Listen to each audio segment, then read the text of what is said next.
Irmãos, graça e paz em Cristo Jesus. É de fato uma alegria estar com vocês nesta manhã.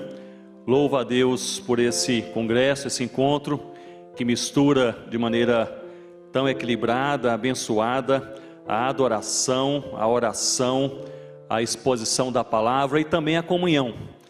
E a minha oração é que o Senhor possa olhar para os nossos corações, realizar em nossas vidas exatamente aquilo que nós precisamos. O Senhor conhece o nosso coração. Nós chegamos em um congresso como este, geralmente nós revemos irmãos queridos, e são sorrisos, são abraços, às vezes comentamos algum detalhe da vida, do ministério, geralmente coisas boas, mas só Deus sabe como está o nosso coração. Só Deus sabe qual é a necessidade da nossa alma. Só Deus sabe como está o nosso ministério. Deus conhece. E a nossa oração nessa manhã é que o Senhor possa olhar para nós com favor, com graça, com misericórdia e derramar sobre as nossas vidas a porção que nós precisamos, na medida que nós precisamos, da maneira como nós precisamos. Eu estou envolvido com missões transculturais já há 28 anos e tenho tido o privilégio de participar do processo de plantio de algumas igrejas, não apenas no processo inicial do plantio, mas também do pastoreio dessas igrejas em um primeiro momento. E em campos transculturais são igrejas, muitas delas ou a maioria, que não tem sequer a palavra de Deus completa traduzida em seus idiomas. Na verdade, a maioria não tem sequer o Novo Testamento traduzido em seu idioma. Não tem bons seminários, não tem acesso a livros teológicos, não tem acesso a pregadores experientes da palavra de Deus. E muitas vezes nós encontramos, frequentemente nessas igrejas, um ambiente de imaturidade cristã. Um ambiente de necessidade de crescimento em áreas básicas da nossa experiência com Cristo, da nossa fé e também do nosso amor. Curiosamente, e isso sempre me vem à mente quando transito por outros lugares, inclusive em nossas igrejas no Brasil, curiosamente, a pergunta que me vem à mente é esta: em igrejas onde há abundância de seminários teológicos fiéis, expositores da palavra experientes, livros teológicos fiéis em abundância, porque nessas igrejas, comumente, encontramos o mesmo grau ou um grau parecido de imaturidade encontrado em igrejas neófitas, recém-plantadas, com pouco acesso a toda essa abundância que nós temos em nosso país. Era de se esperar que o acesso a uma boa teologia, que o acesso a pregadores experientes, que o acesso a seminários teológicos, que o acesso a colegas de ministério, que o acesso a uma história mais prolongada de fé cristã, pudesse gerar igrejas mais maduras, menos complicadas, menos competitivas, menos críticas, menos divididas. Mas o que acontece? Eu bem me lembro que anos atrás participava de um culto, louvando a Deus com irmãos africanos no norte de Gana, na tribo dos Dagombas. Era uma igreja recém-plantada por um pastor africano de uma outra etnia, a etnia Frafra. E aquela igreja recém-plantada, talvez 2 anos e meio de nascimento, tinha apenas alguns textos bíblicos do Novo Testamento em sua língua, na língua da Gomba, e aquele pastor Frafra, ele abre aquele culto, abrindo também o seu coração. E ele diz: a nossa igreja é pequena, mas mesmo nessa igreja pequena enfrentamos divisões, enfrentamos competitividade, enfrentamos vaidade, as pessoas não querem se engajar com a missão, e os líderes dessa igreja, mesmo pequena, possuem rivalidade uns com os outros, e as críticas públicas são comuns entre nós. Eu estava sentado no primeiro banco, ele se dirigiu a mim e disse: o irmão Ronaldo certamente não vê isso em seu país. Porque em seu país eles têm seminários bons, eles têm ótimos professores de teologia, eles têm pregadores experientes da palavra de Deus, eles têm não apenas a Bíblia completa em sua língua, mas eu soube por ele que a Bíblia está em várias versões, e não apenas a Bíblia, mas uma abundância de livros bíblicos, expositivos, teológicos, devocionais. Eu ouvi falar que em seu país os crentes comuns possuem uma biblioteca de livros cristãos em sua casa. Coisa inimaginável entre nós. Certamente o irmão Ronaldo não experimenta isso no Brasil. Nós experimentamos porque nós somos uma igreja nova, sem acesso a tudo isso. Eu fiquei calado e pensativo. E a pergunta que me vem à mente, eu gostaria de colocar para você nesta manhã, e para o meu coração também, é justamente essa. O que nos falta? Com a abundância do tesouro que Deus tem nos dado ao longo das décadas, o que nos falta? A conclusão a que tenho chegado não é nova, pois meu pai, pastor presbiteriano, já pregava sobre isso quando eu era criança. Na verdade, essa diferença entre conhecer a palavra, se submeter à palavra e ser transformado pela palavra. São elementos distintos, estão interligados, são o mesmo processo, mas são distintos. Conhecer a palavra, se submeter à palavra, ser transformado pela palavra. É possível conhecer a palavra sem se submeter à palavra?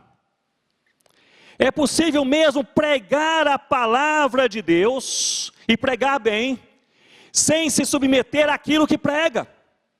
Concordam, irmãos e irmãs?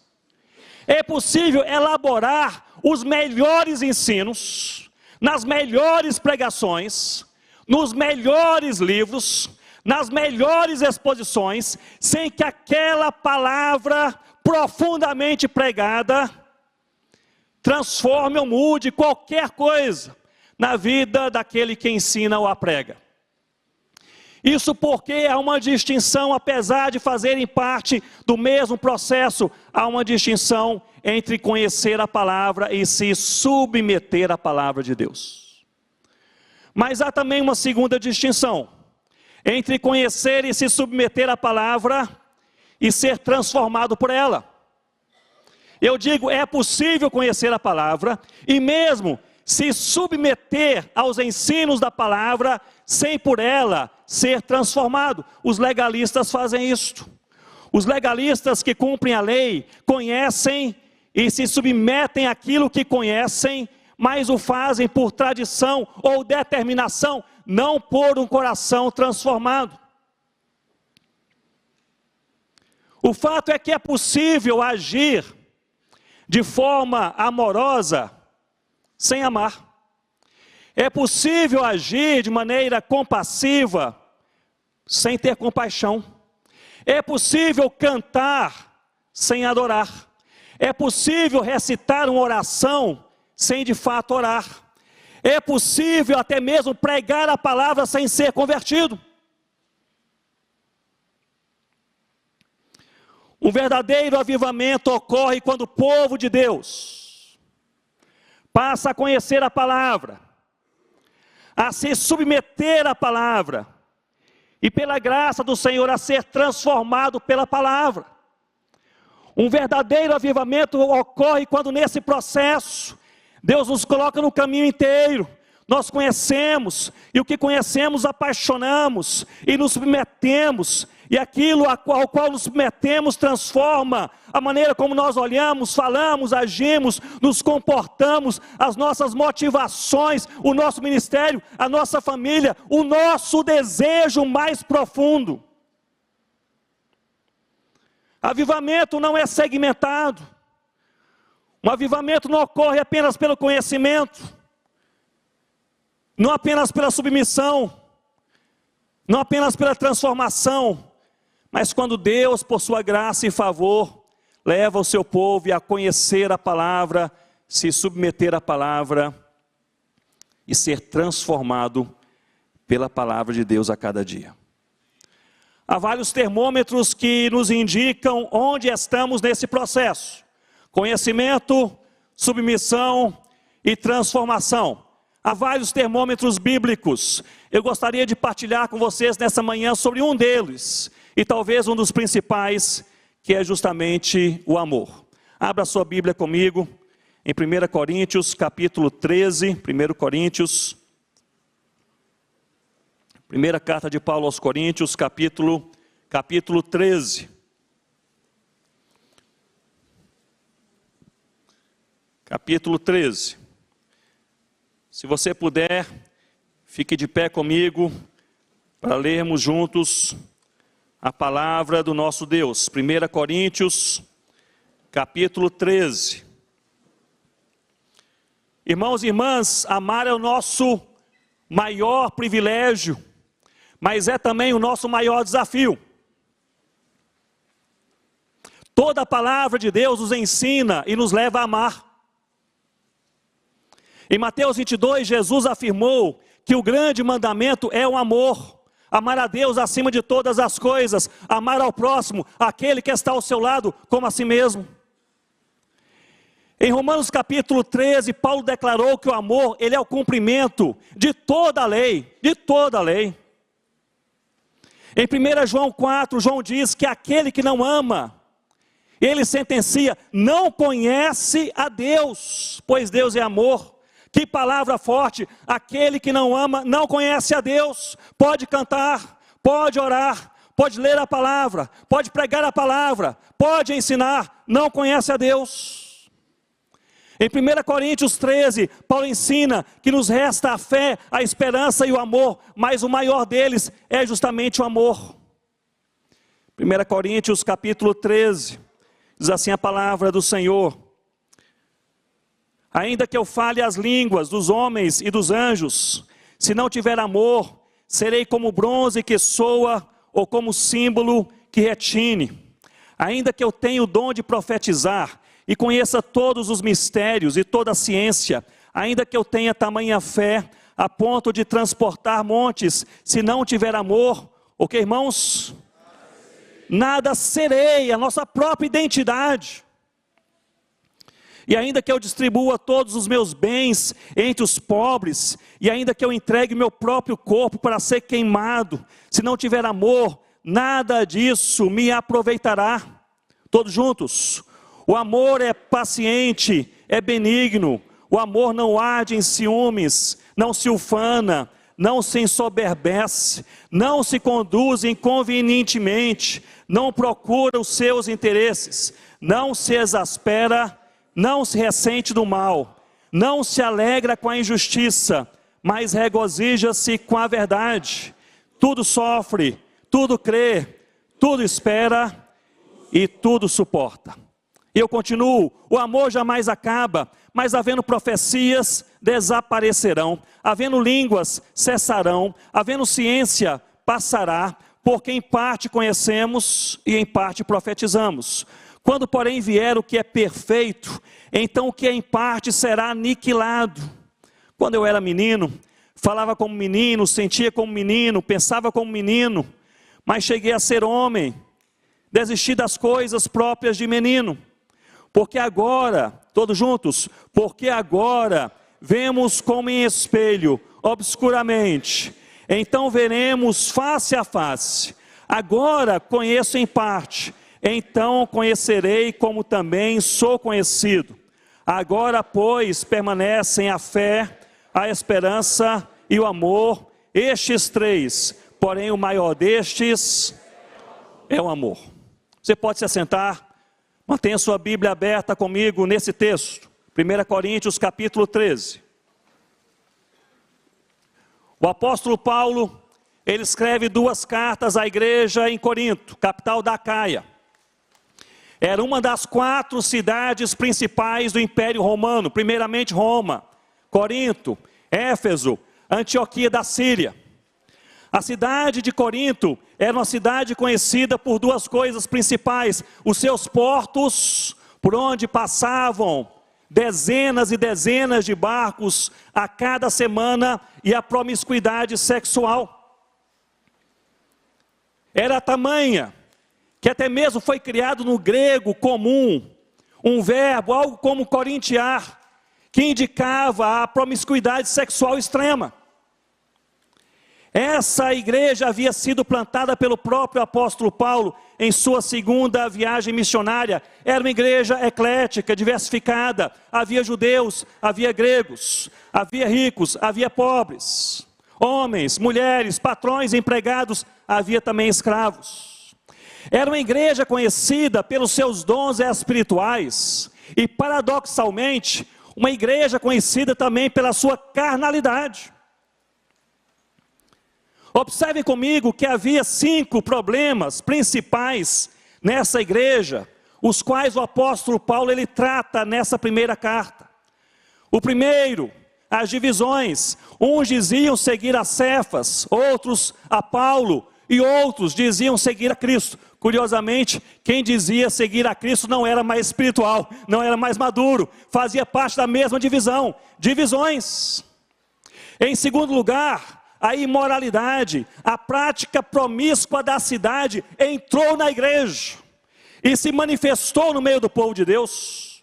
Em terceiro lugar, o tumulto nos cultos. As mulheres perturbavam o culto, interrompendo outros e dizendo ter revelações de Deus.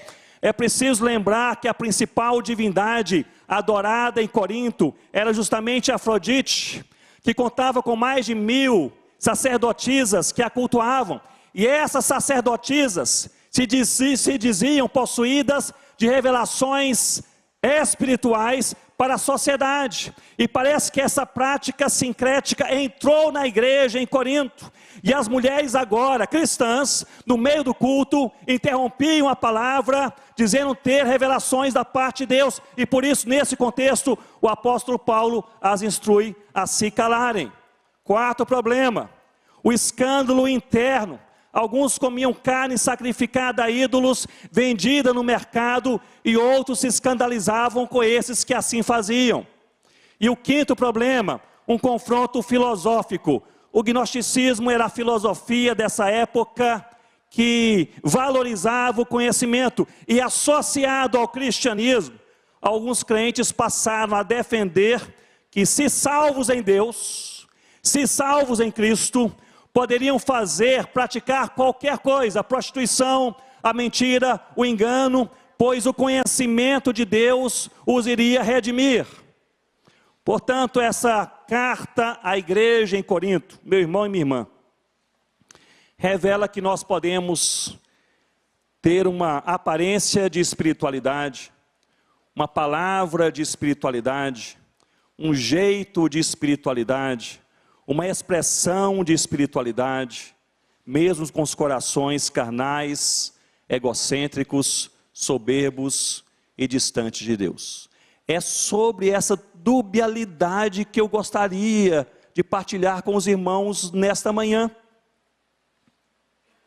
E eu destaco, justamente nesse texto que nós lemos, esse capítulo precioso, pelo menos 3 posicionamentos bíblicos, ao longo do capítulo 13, que tem a ver com a nossa espiritualidade, pois nós veremos, em primeiro lugar, que o amor, ele prova a verdadeira espiritualidade, o maior termômetro, a régua mais avançada para medir, para testar, para provar a nossa verdadeira espiritualidade. Não é a maneira como nós falamos, como nos agrupamos, como nos movimentamos, como plantamos igrejas, como fazemos as coisas acontecerem, mas sim a maneira como nós amamos. O amor prova, testa a verdadeira espiritualidade. Me acompanhe, no versículo 1, o apóstolo Paulo diz: se eu tiver dons espirituais. Versículo 2, se eu tiver tamanha fé.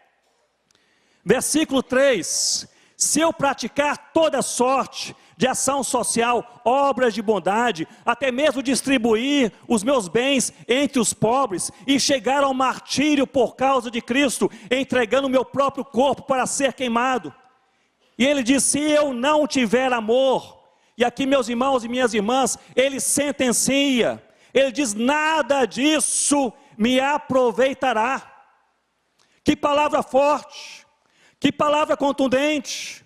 O amor, portanto, é o termômetro mais acurado, mais preciso, para mostrar a cada um de nós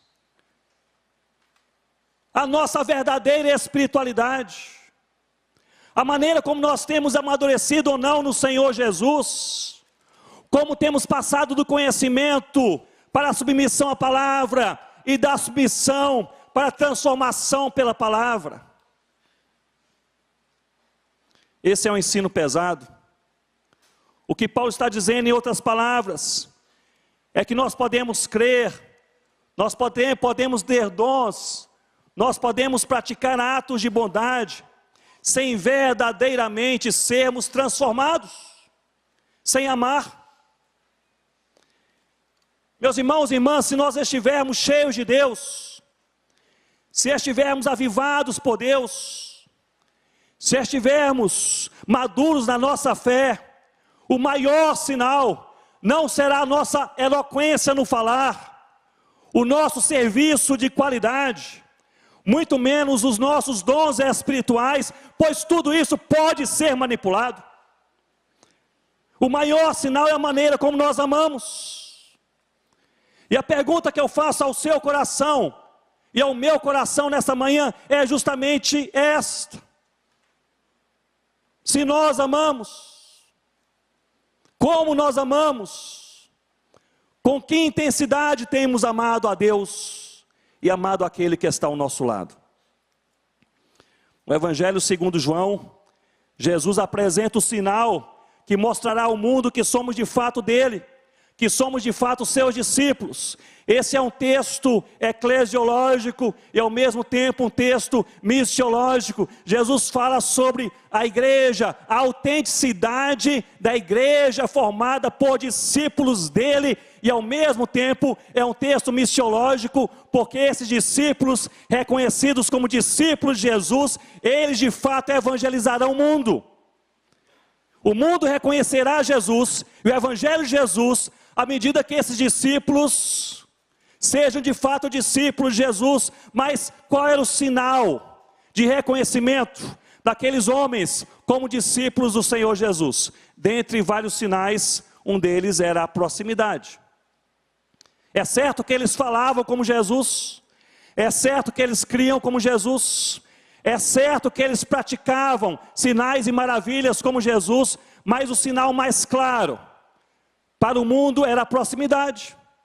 As pessoas olhavam para Jesus no meio da multidão e diziam: aqueles ali ao redor do mestre são seus discípulos. Onde Jesus está, eles estão ao redor, estão nas proximidades, são os discípulos de Jesus.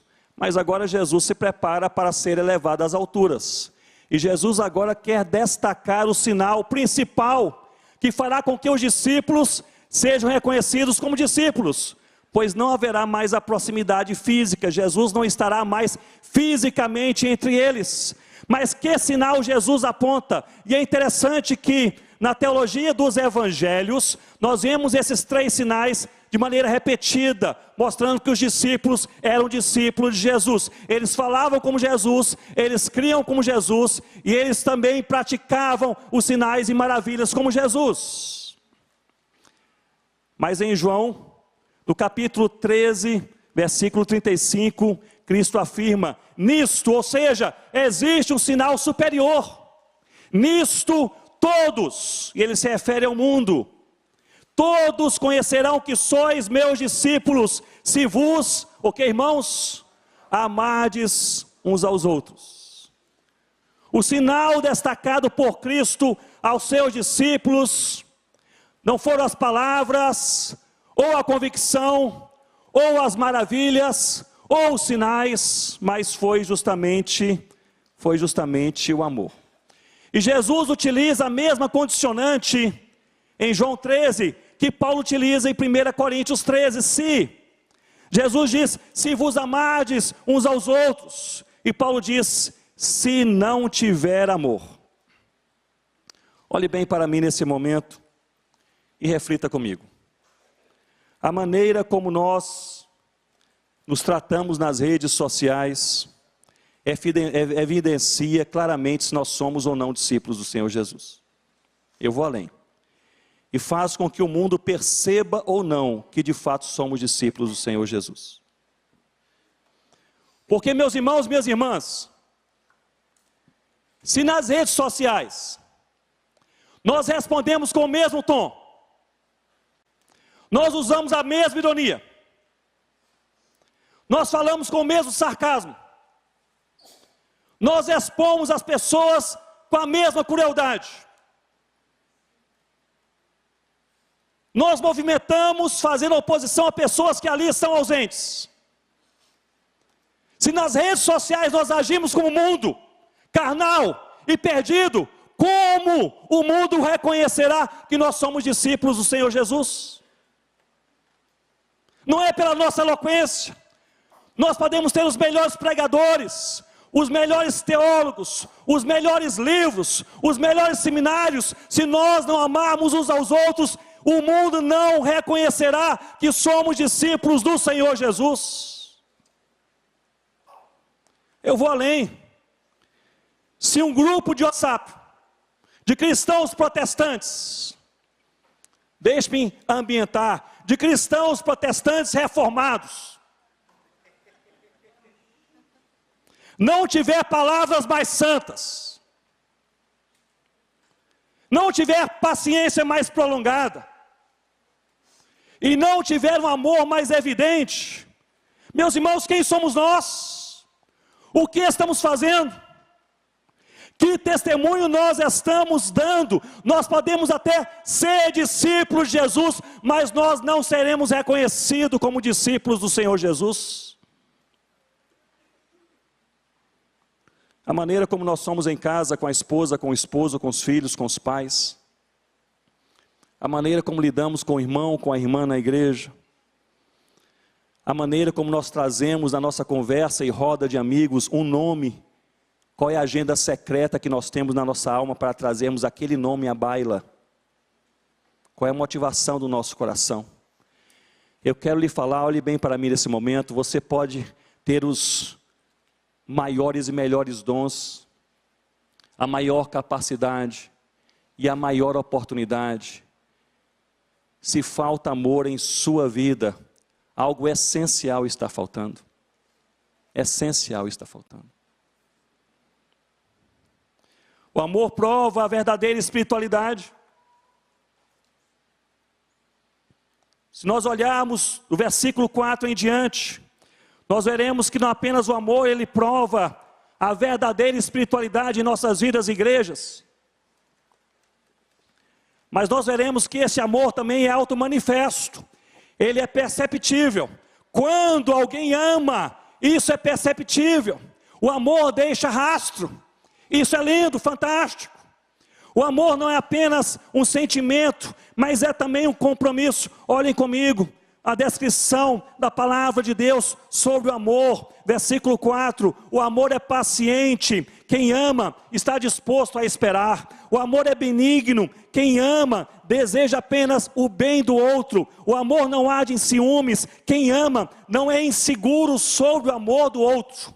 O amor não se ufana, quem ama não é centrado em si mesmo, pois privilegia o outro. Versículo 5, o amor não se conduz inconvenientemente, quem ama não constrange as demais pessoas. O amor não procura os seus interesses, quem ama procura saber do que o outro precisa. Não se exaspera, quem ama não cultiva uma fala que irrita o outro, que provoca o outro. Versículo 6, o amor não se alegra com a injustiça, nem mesmo com a injustiça que nos beneficia,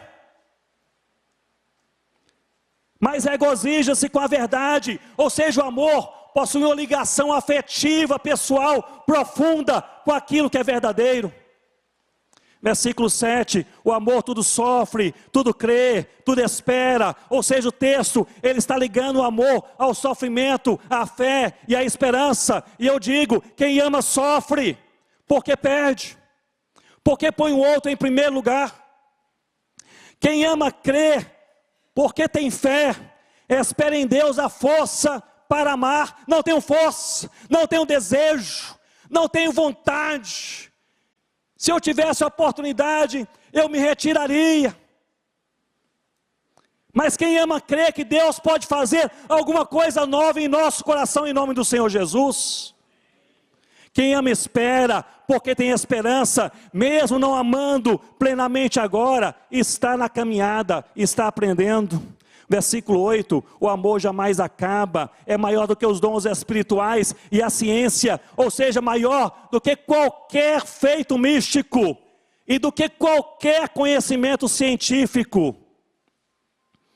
A principal marca da carnalidade, da falta de amor, é sermos mais tolerantes conosco do que somos com as outras pessoas.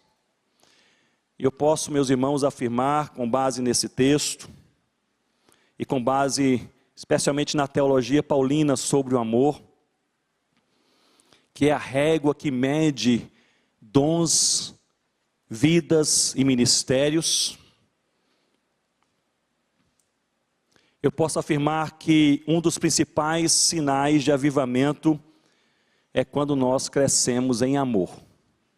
Não é o crescimento da igreja, não é o crescimento do ministério, não é o crescimento da capacidade em qualquer área da vida, ou mesmo ministerial.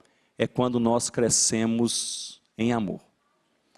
E o oposto do amor é justamente essa carnalidade, que nos leva a sermos extremamente tolerantes conosco, e não sermos nada tolerantes com aquele que está ao nosso redor. Se alguém conversa mais formalmente, é porque é antipático, mas se nós conversamos formalmente, é porque nós somos respeitosos. Se alguém levanta a voz ao pregar, é artificial, mas se nós levantamos a voz ao pregar, é espiritualidade. Se alguém não faz o que se espera dele ou dela, é preguiçoso, mas se nós não fazemos, é porque somos ocupados. Se alguém contrai uma dívida, é irresponsável, mas se nós contraímos a dívida, é porque o nosso salário é muito pequeno. Se alguém discorda, é soberbo, mas se nós discordamos, é porque somos criteriosos. Se alguém critica, é por inveja, mas quando nós criticamos, é porque somos sinceros e autênticos. Se alguém repete um sermão e está sendo desleixado, mas quando nós repetimos o sermão, é porque Deus quer falar novamente ao seu povo. Se alguém erra, era de se esperar vindo dele, mas se nós erramos, errar é humano. Se alguém cai no pecado, suas atitudes carnais já indicavam isto, mas se nós caímos, o inimigo preparou uma armadilha contra nós. Se alguém ofende ao falar, é descontrolado, mas quando nós ofendemos, nós somos honestos e autênticos.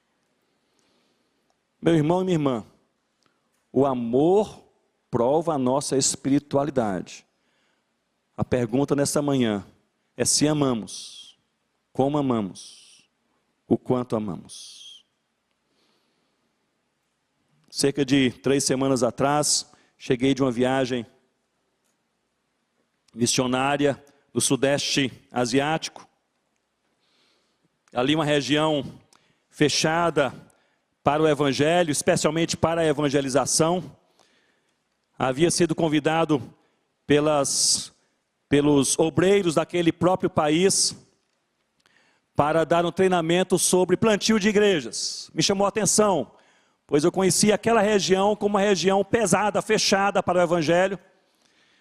E ali cheguei e fui surpreendido, de maneira bastante feliz e positiva, ao ver que havia naquela região mais de 160 igrejas plantadas nos últimos 10 anos. Pelos próprios nacionais. Nenhum missionário pisou ali. Um homem saiu da capital do seu país, deixou para trás os seus negócios, a sua boa igreja, a sua grande família, a sua herança, saiu com uma mala, cerca de 20 anos atrás, e foi para aquela região. Não darei detalhes por questões de segurança. Foi para aquela região, no seu próprio país, no interior. Não havia um crente no Senhor Jesus em toda aquela região. Mais de 15 milhões de pessoas. Um crente no Senhor Jesus. Ele ali chegou com uma mala. Pregou o evangelho durante 10 anos. 10 anos. Ninguém se converteu. 10 anos passou aperto, pressão. A esposa adoeceu. Os filhos adoeceram. A família o pressionou, a igreja chamou de volta, os amigos disseram, que loucura é esta? Volte. Ele faleceu há poucos anos atrás, mas seu filho continua esse ministério. Conversei com seu filho, perguntei o que manteve o seu pai nesse lugar, 10 anos pregando a palavra, debaixo de tanta pressão, sem ver um crente, uma pessoa convertida ao Senhor Jesus. E a resposta do seu filho, o amor. O meu pai, ele levantava às 4:30 da manhã, jamais, disse o seu filho, eu vi o sol nascer, durante o tempo que passei na casa do meu pai, sem encontrar o meu pai de joelhos, orando, e derramando seu coração perante Deus, em amor a Deus e em amor ao povo. 10 anos depois, Deus derramou graça, Deus tocou corações, pessoas começaram a se converter. Há hoje 160 igrejas dos lares, cada igreja entre 3 a 10 famílias, gente com coração em Deus, gente que tem pouca palavra, gente que ficávamos pela manhã, pela tarde, pela noite, estudando a palavra de Deus, sobre plantio de igrejas, terminava a noite, eles corriam, nós queremos mais, nós temos dúvidas, será que podemos começar amanhã mais cedo, 7 horas da manhã, é tarde demais. 120 casais de plantadores de igreja, frutos dessas igrejas, naquele treinamento. 5 casais me procuraram ao fim do treinamento, antes de voltar para o Brasil, dizendo, nós estamos querendo ir para essa região, mostrar no mapa. Eu disse, eu não conheço tão bem assim, mas o pouco que eu conheço, é que essa é a região mais fechada no seu país, mais perigosa, em que eles intencional e intensamente procuram e matam os cristãos. E eles falaram, nós não temos escolha. Começamos a orar para que Deus pudesse nos usar. Deus derramou em nosso coração um amor tão grande por pessoas dessa região. Começamos a encontrar uma pessoa ou outra dessa região, na capital, em outras cidades. Começamos a orar, temos amor, nós vamos. E eu perguntei aos 5 casais, todos com filhos pequenos. 1, 2, 5, 10 anos de idade. Até onde vocês estão dispostos a ir? E um deles respondeu, até o fim. Mas eu fiquei maravilhado, ali no carro, viajando para a capital, para pegar o avião de volta ao Brasil. Aquele pastor, filho do plantador das igrejas, ali no carro, ele disse, eu falei com ele, estou preocupado, 5 casais indo para essa região, a mais hostil em seu país, estarão ali meio isolados. E ele disse, não, nós temos uns 15 casais da igreja que estão indo com eles. Mas por que estão indo? Para que não fiquem sozinhos. Um dos principais sinais de avivamento é quando nós verdadeiramente amamos Deus acima de todas as coisas e amamos o próximo como a nós mesmos. Primeiro posicionamento, nesse capítulo 13, o amor prova a verdadeira espiritualidade. Um segundo posicionamento, o amor é auto-manifesto, ele é perceptível, ele deixa rastro. Quando nós amamos, alguém percebe, quando Deus ama e Deus é amor, é perceptível. E essa percepção do amor de Deus cativa corações. Um terceiro posicionamento, eu creio que nós o encontramos a partir do verso 9, é que o amor é um aprendizado. O amor é um aprendizado. Do verso 9 ao 12, ele nos fala sobre nossa caminhada no aprendizado do amor. E destaca o amor a Deus, será um amor completo, sem distanciamento. Versículo 11 ele diz: quando eu era menino, mas agora eu sou homem. Ou seja, o ambiente é de um processo temporal, coisas que vão se desenrolando. Não é o que acontece em uma noite, mas é o que Deus prepara ao longo da nossa vida. Versículo 12, ele diz: agora vemos de forma obscura, nebulosa, mas depois veremos de maneira clara, face a face, aqui sem distrações. É preciso aprender a amar. Amar é uma caminhada. E no verso 13, ele conclui com os essenciais da experiência cristã. Ele destaca a fé, a esperança e o amor. Porém, sem amor, nós não conseguiremos crer e nem teremos esperança. Meus irmãos, esse texto é profundo e é pesado. Sem amor, nós não conhecemos Deus. Sem amor, nós somos irrelevantes. Sem amor, nada que façamos testemunhará do Evangelho ao mundo. Sem amor, nós não conseguimos crer. Sem amor, nós não temos esperança. Sem amor. No porvir, amaremos de forma perfeita, mas aqui nós temos e estamos aprendendo. E parece-me que na articulação do apóstolo Paulo, o maior obstáculo ao amor é a nossa própria carnalidade. Interessante que ele não fala claramente sobre os obstáculos do maligno e nem mesmo do mundo, mas sim da carne. Isso porque nós temos a tendência carnal de amar mais a nós mesmos do que amamos ao outro. É uma tendência carnal própria do coração caído e quebrado. Temos a tendência carnal de amar mais as pessoas que nos podem ser úteis. Temos a tendência carnal de amar mais as pessoas que concordam conosco. Mas um dos principais sinais de avivamento, e eu devo falar sobre isso hoje à tarde e à noite, com a graça de Deus, segundo nós vemos On Revival de Jonathan Edwards, um dos principais sinais de avivamento é quando nós passamos a amar os nossos inimigos.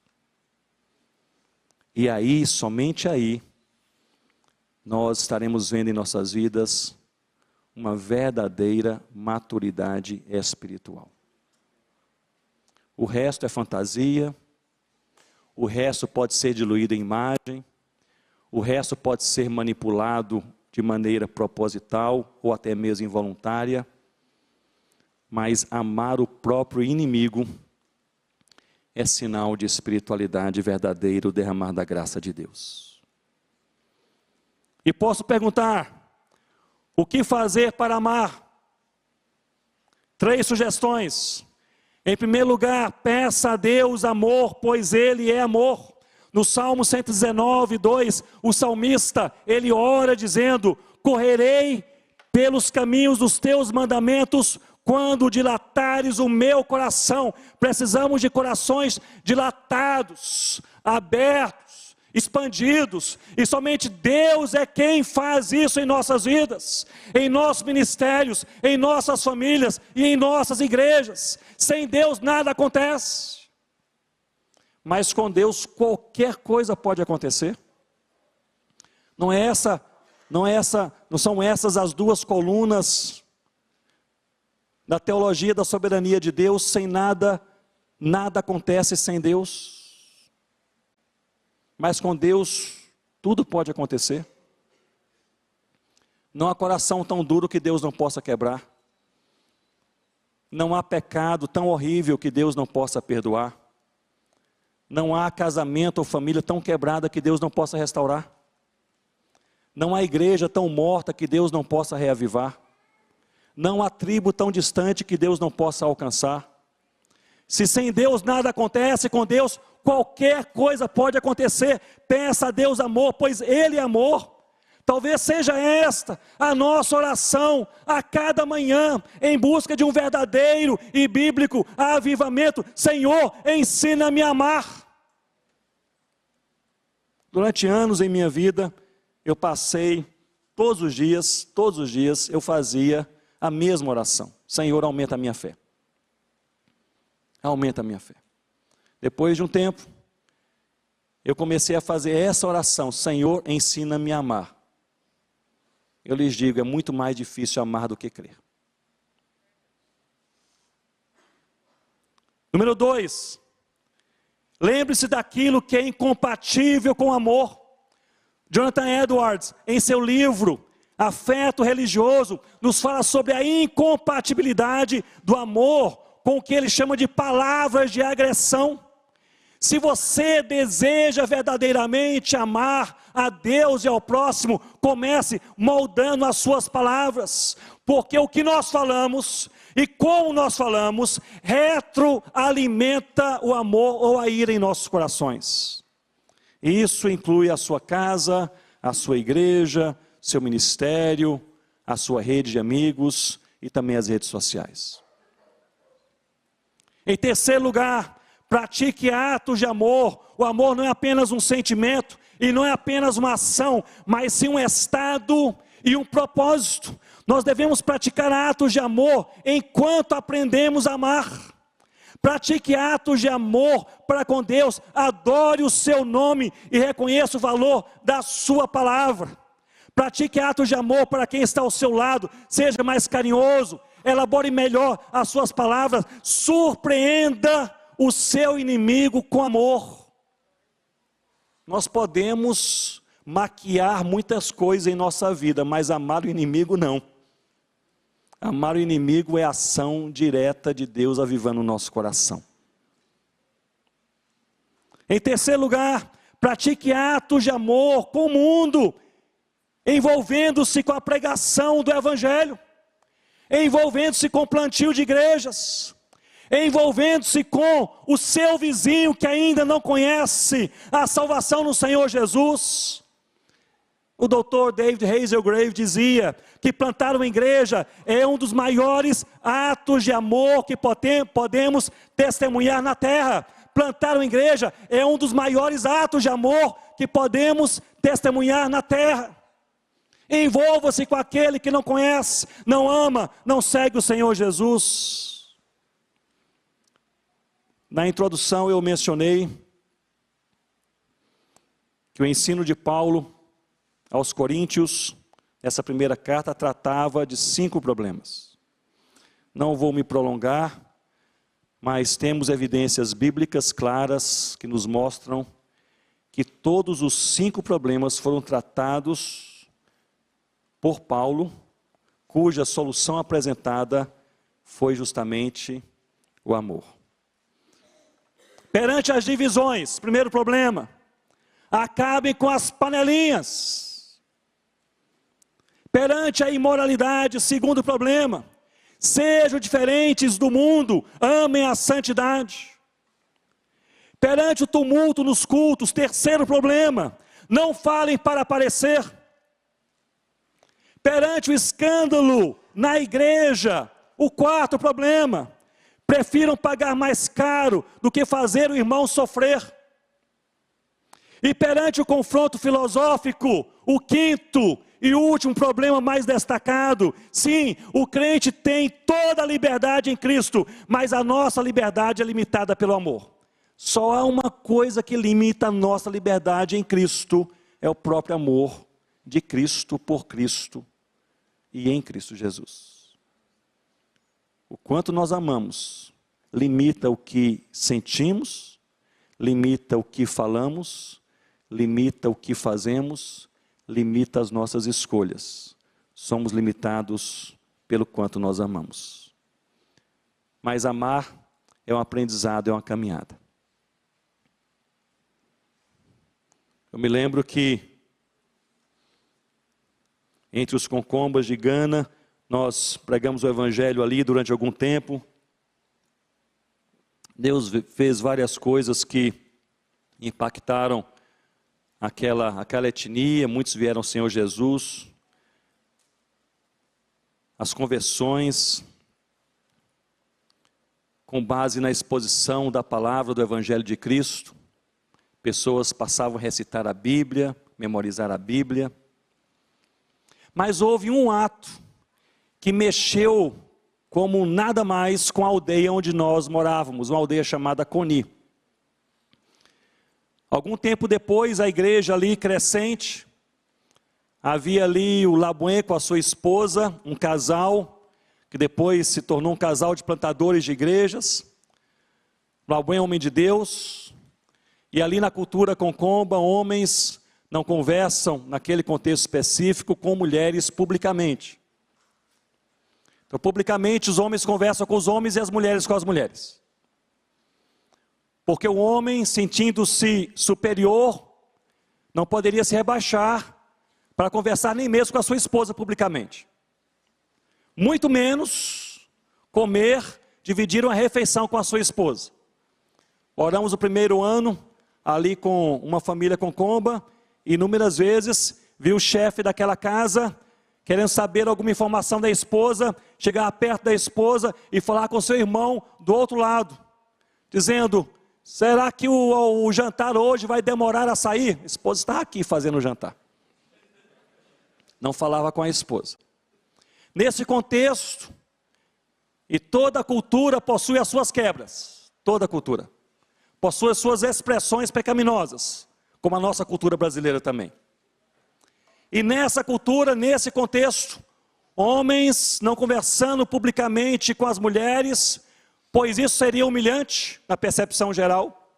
Labuin, com vários filhos já, resolve num dia, mais movimentado na aldeia, pegar 2 banquinhos, uma pequena mesa, colocar embaixo, mesa e banquinhos, embaixo da principal árvore no meio da aldeia, chama a sua esposa, coloca ali uma panela de comida, e os dois passam ali quase uma hora, comendo um com o outro, e conversando. Foi um escândalo.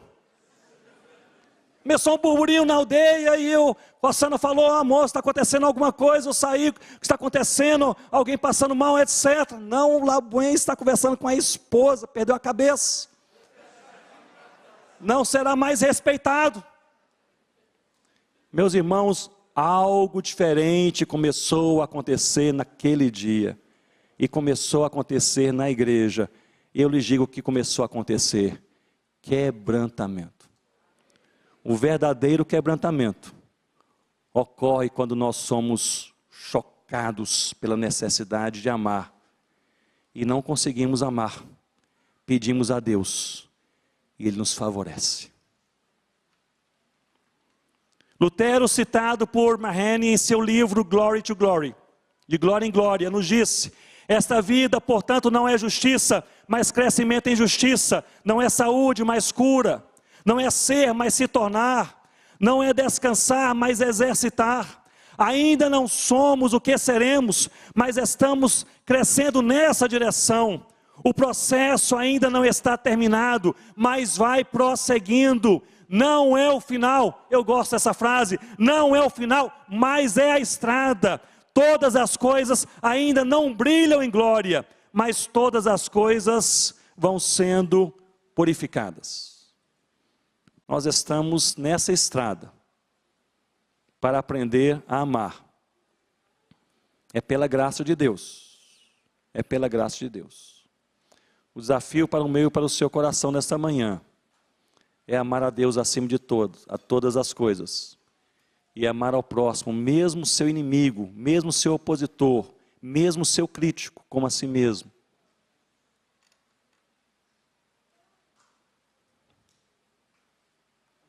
Nós podemos orar.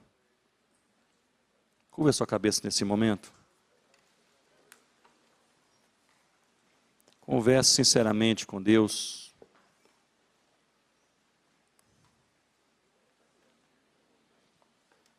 Onde está o seu coração?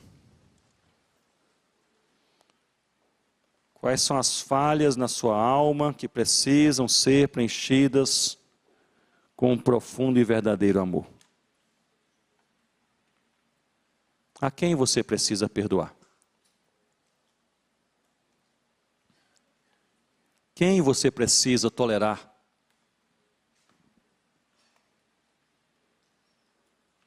Que inimigo você precisa amar?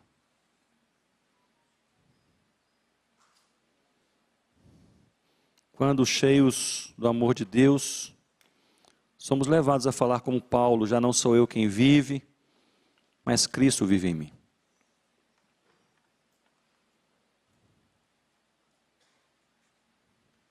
Como está a sua espiritualidade? Como está o seu amor?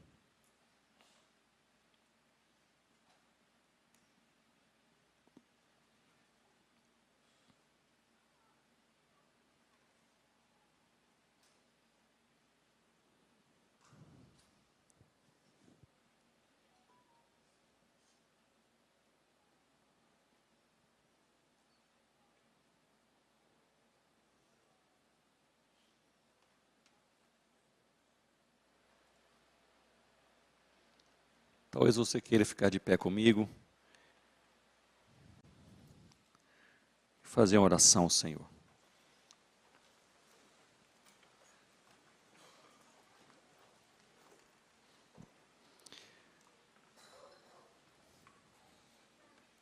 Senhor Deus, nós olhamos para o Senhor nesta manhã. Olhamos com convicção.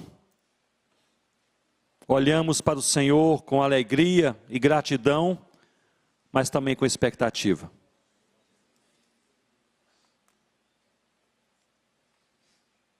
Nós não queremos falar sobre avivamento, reforma espiritual,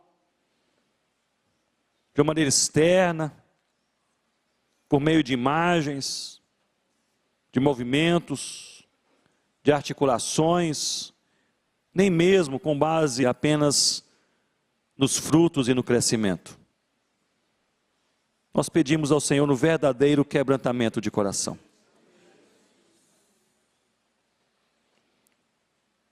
Nossos corações são todos diferentes aqui nesta manhã.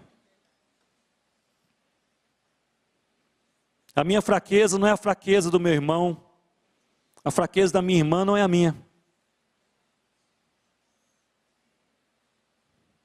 Somos todos atacados em dimensões diferentes, em áreas talvez diferentes. Mas, ó Deus, nesta manhã nós podemos falar a uma voz que nós temos sede do Senhor. E nós temos um verdadeiro desejo, mais que desejo, temos uma necessidade, ó Deus, de quebrantamento sincero. Mas tão dependentes que somos do Senhor em todas as coisas, que nem quebrantar o nosso próprio coração nós conseguimos. Mas pela Tua graça nós podemos fazer juntos, irmãos e irmãs, nesta manhã essa oração: quebranta-nos, ó Deus, em nome do Senhor Jesus, e gera em nós, ó Deus, amor. Ó Deus, retira de nós a soberba, a vaidade, a ironia, o sarcasmo, essa altivez de que somos melhores ou maiores, temos mais razão, todos têm que concordar. Senhor Deus, nós olhamos para o Senhor, dá-nos humildade, quebrantamento, sinceridade, dá-nos amor em nome do Senhor Jesus. Ó Pai, eu quero orar por irmãos e irmãs nesta manhã que estão em pé de guerra com alguém, que estão com situações relacionais complicadas, seja em casa, na igreja, no ministério, na vizinhança. Senhor Deus, nós não pedimos outra resposta a não ser o amor. Nós pedimos que o Senhor possa nos ensinar a amar até mesmo quem nos odeia, quem nos persegue, quem se impõe sobre nós, quem nos humilha, quem nos prejudica, quem nos faz, ó Deus, nos sentirmos desconfortáveis. Ó Deus, nós não queremos ignorar, nós não queremos responder, Nós não queremos, Senhor Deus, fazer outra coisa a não ser amar. A semelhança do Senhor que amou a nós, a tua igreja, até a cruz. É até aí que nós queremos chegar. Senhor Deus, nós oramos também pelos ministérios aqui representados. Louvado seja o teu nome por cada pessoa que o Senhor tem chamado, por tudo que o Senhor tem feito, pelas lutas, mas também pelas vitórias. Senhor Deus, pela aridez, mas também pelos frutos. Louvado seja o teu nome, pelas igrejas pastoreadas, pelas pessoas evangelizadas, pelas igrejas plantadas. Ó Deus, louvado seja o nome do Senhor Jesus. Mas nós pedimos, encha, Senhor Deus, os nossos ministérios também de amor. E livra-nos, ó Deus, da competitividade. Livra-nos, Senhor Deus, da vaidade. Livra-nos, Senhor Deus, das panelinhas, das divisões, das manipulações, dos interesses. Retire esses pecados dos nossos corações em nome de Jesus. Nós queremos apenas amar. Ó Deus, faça com que nossos corações voltem à simplicidade do Evangelho. É conhecer Jesus, crer em Jesus, amar Jesus, seguir Jesus, falar de Jesus e ser transformado pelo Senhor Jesus. Ó Deus, dá-nos essa simplicidade. Aviva a tua obra, ó Senhor. Aviva os nossos corações. Encha as nossas vidas de amor. Em nome do Senhor Jesus. Amém, Senhor Deus.